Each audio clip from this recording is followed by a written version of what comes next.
Our first Wizarding World Halloween only had 5 digital decorations, but we made up for it in 2025 with a new record of 27 digital decorations. We'll be right. Witches and wizards and Pensieve for our favorite Halloween. Even before you entered, you were welcomed by our Projector Pumpkin Poem and 3 magical windows. Rear projecting onto screens hanging inside windows are easy enough, as long as you can keep your family members and pets out of the projector beam. After you were granted access into the leaky cauldron, there was plenty to see. Hopefully you noticed some familiar faces as pub portraits hanging on the walls of our larger leaky cauldron for our Wizarding World Halloween 2025. Eerie Elegance has been filming original moving portraits since 2012, and 3 of those were included on our pub walls using 13-year-old screens. The other 6 were new and honored original Halloween Helper cast members from our first Diagon Alley. It was so much fun to see my friends improvise what to do as moving portraits. Glenn, as Scotty McLockhart, had a position of honor above the fireplace, since he had the funniest quotes. If you listen carefully, I couldn't edit out all my muffled laughter at his live performances. Over the summer, we set up our large green screen hanging on the back wall of our theater room, thankfully in air conditioning, Welcome to the leaky cauldron. with a smaller green screen fabric on the floor, so I had the maximum flexibility for backgrounds later. I brought in fancy chairs, fun props, and costume closet options, but Quidditch Jen, Madam Sid, and Lady Sheila brought their own outfits. I knew the easiest way to make a clean, seamless loop was for the subject to leave the frame, but we also tried Lady Sheila falling asleep as a loop point, which worked pretty well. We might have tempted Glenn with some hot pumpkin bread action. Thankfully, the green screen keying and video editing went fairly quickly, since I needed time to figure out the fancy frames and the video panels. Easiest would be to cut a hole and hide the edges of your video panel behind the wall, but we reused these stage flats for different themes. Since my endgame is a year-round digital portrait gallery in our Victorian home, I've been searching for antique frames that fit well enough with larger video panel sizes. Most video panels are now 16:9 aspect ratio, where older fancy frames are more 4:3 or other ratios, so I created decorative mats inside the frame edges by wrapping fabric over scrap cardboard to hide the digital differences. You can glue a fancy frame to a video panel, but you might not have much bezel edge around the screen, and be careful not to block any IR remote receiver. Heavier frames can be tricky to attach to video panels, since the panels are often not consistent shape on all 4 back sides, depending on placement of the speakers, ventilation, mounting holes, etc. For these, I made some spring clips from galvanized pipe strap tape, so the frame hung on the panel, then the panel used the included wall mount hardware to the stage flats. I could set the digital photo frames by remote before adding the fancy frame, and they would autoplay when powered on, but for the one Roku TV portrait, I had to use the remote to set it up every night before showtime. The larger digital photo frames I found this year ran on DC power for safer electrical, but unfortunately their audio did not go high enough to hear any of the new portraits talking over the ambient crowd noise, so you couldn't hear requests for butterbeer or offers of fire whiskey. Pass me a butterbeer. For fire whiskey? Only a rude belch once in a while. At least we could hear Scotty McLockhart's jokes, since he was on a Roku TV with the volume cranked up. You know, when I was 12, I was just as much of a nobody as all of you. As you continued along Diagon Alley, 2 of the interactive spells used projector effects. Full details are in our video Making Magic from 2022. Multi-core Force Hufflepuff.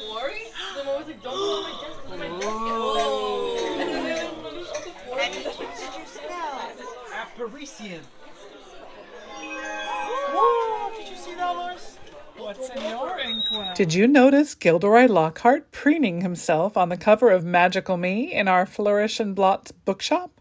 I've wanted to make this prop ever since I found the fan-made cover artwork years ago, and I was so happy with the results next to our moving Book of Monsters for our Wizarding World Halloween 2025. I'm not sure why Universal Orlando has a horizontal screen of Gilderoy under his giant book, since the cover portrait should move, but anyone can stand in Diagon Alley and film the video on their own phone and easily edit to vertical format. I bought a small digital photo frame and used its packing box to craft into a fake book, like my old Spooky Spellbooks tutorial video from my Enhanced Eerie Elegance series, using string cloth contact paper as the paper edges, the power cable exiting through the back cover, and the front cover opening for accessing the electronics. It took a few tries to get the video the correct size to fit the space on the cover, and I added a clear anti-glare page protector sheet so the panel images looked in line with the book cover. The image is too far inside the book cover for the illusion to work unless the book is standing, so a fancy easel was perfect for Gilderoy. I aimed spotlights in the scene so the rest of the cover blended with the backlit moving author image, but next time I'd like to dim the image with a charcoal gel sheet instead of the clear to blend even better. Since I transferred the video loop to the onboard memory of the digital photo frame, it started playing when turned on with all the Diagon Alley power during each night of our Wizarding World Halloween. Moving wanted posters were always in my plans since our first Wizarding World Halloween, but I didn't have the time until Halloween 2025. I didn't notice this last time. No, I didn't either. Are you serious? This is awesome. Hanging TVs behind wobbly cut openings made the edges look like torn paper posters, needing some cardboard inserts to block the glow from shining through the vinyl brick backdrop, with the stage flat plywood cutout working best for Sirius Black. Someone online had posted a multi-hour version of Sirius Black from the movie footage, so I used that with a photo of my own large paper poster for the clearest static text and images around the moving mugshot. Extra bonus that some new wanted posters arrived in summer 2025 with the new Epic Universe theme park at Universal Orlando, so I was able to take video with my phone while waiting in line for the Battle at the Ministry ride to add to the Nocturne Alley videos I took of Bellatrix and Fenrir Greyback back in 2021. However, the most fun for us was our own wanted poster for the magical theft and transport of Diagon Alley to San Jose. Since I was hoping for a moving version eventually, we filmed ourselves over green screen in August 2022 with Senor Scary's help as director and cinematographer. It's delayed reaction. Excuse me, but this is how you normally react. You look, it's not like, oh, a chipmunk. Die, chipmunk! You don't automatically keep that one. Die, chipmunk! And then we laugh. Okay, maybe not. 3D. It is 3D. Of course, with Glenn on camera, there will always be hilarious results.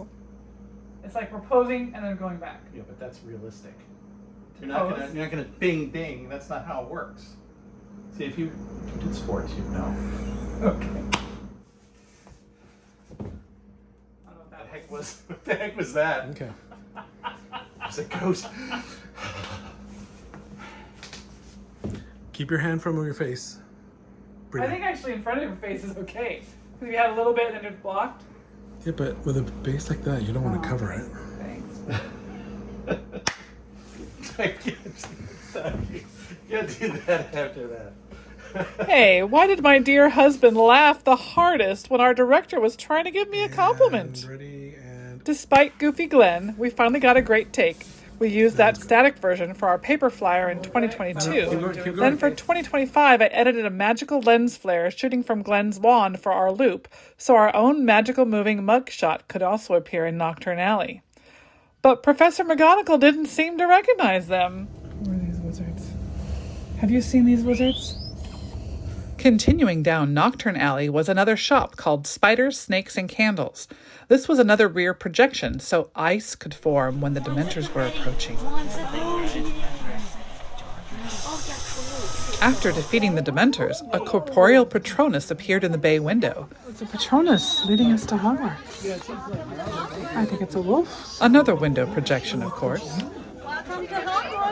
Since you made it safely to the Hogwarts Halloween party, you could see the Great Hall decorated for Halloween, from projectors perched on boxes in our cast room showing both the Great Hall and the Patronus. 2 more window projections faced the backyard, with the Gryffindor common room up high, then a single projector aimed at the corner to cover both herbology windows. Herbology class. Oh, I did not even.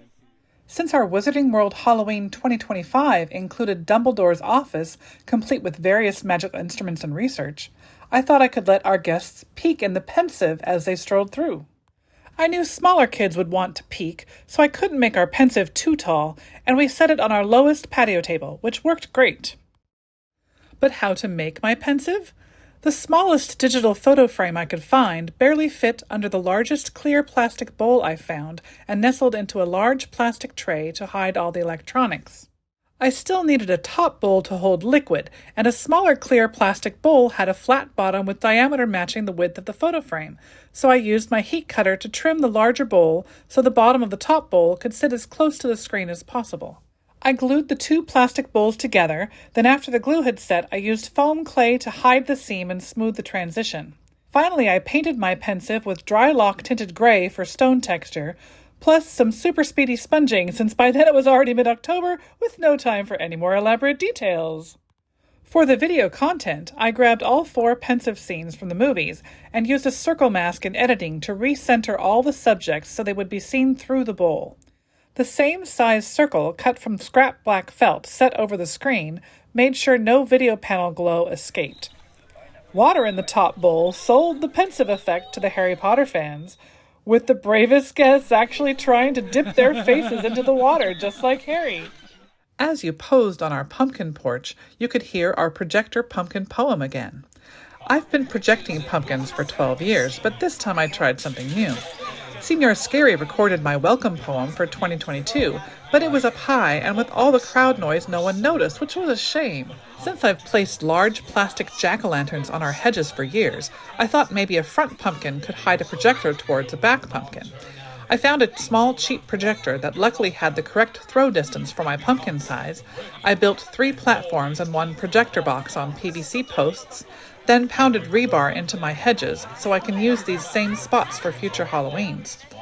The original face was turned backwards, and the speaker hid inside the pumpkin shell away from the elements. The projector box had to sit above hedge level to avoid branches in the beam, so both our front pumpkins also wore Eerie Elegance team scarves. We hope all of these digital decoration details inspire you to make your own magic. Happy haunting!